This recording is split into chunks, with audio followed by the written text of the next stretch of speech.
पहलगाममधील संशयित पाकिस्तानी अतिरेकी कॅमेऱ्यात कैद। जम्मू काश्मीरमध्ये फिरायला गेलेल्या पर्यटकांनी काढलेला व्हिडिओ एनआयएकडे।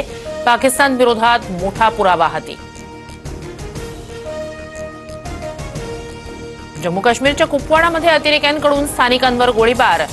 एक नागरिक जखमी झाल्याची माहिती। पहलगाम नंतर हल्ल्याची 5वी घटना। पहलगाम दहशतवादी हल्ल्याचा तपास एनआयएकडे। जम्मू काश्मीर पोलीस आणि इतर एजन्सी एनआयएला तपासात मदत करणार, सूत्रांची माहिती।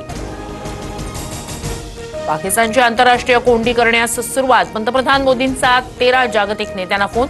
30हून अधिक देशांच्या राजदूतांशी अधिकाऱ्यांच्या बैठका। देशाच्या सुरक्षिततेसाठी कडक निर्णय घ्यावे लागतात। सर्व पाकिस्तानींना भारतातून बाहेर काढणार। कुणी अवैधरित्या राहत असेल तर तेही शोधलं जाईल। मुख्यमंत्री फडणवीसांचा इशारा। पहलगाम हल्ल्यानंतर भारतीय यंत्रणा, लष्कराकडून सुरक्षा व्यवस्थेचा आढावा सुरू। संरक्षण मोहिमेचं थेट प्रक्षेपण दाखवू नका। केंद्रीय माहिती प्रसारण मंत्रालयाच्या सर्व माध्यमांना सूचना।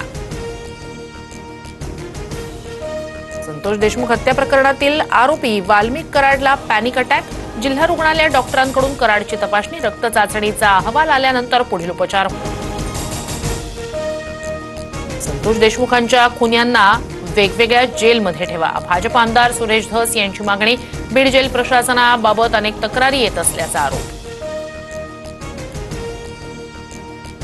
तुमच्या मनात जो व्यवसाय असेल तो करा, मात्र तो 2 नंबरवाला नसला पाहिजे, अन्यथा तो टायरमध्ये गेलाच समजा। अजित पवारांचा कार्यकर्त्यांना इशारा।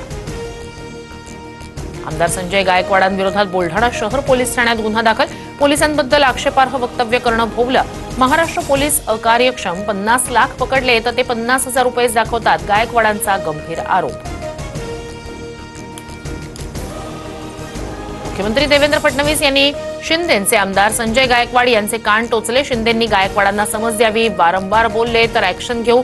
पोलिसांसंदर्भातील वक्तव्यानंतर फडणवीसांचा इशारा।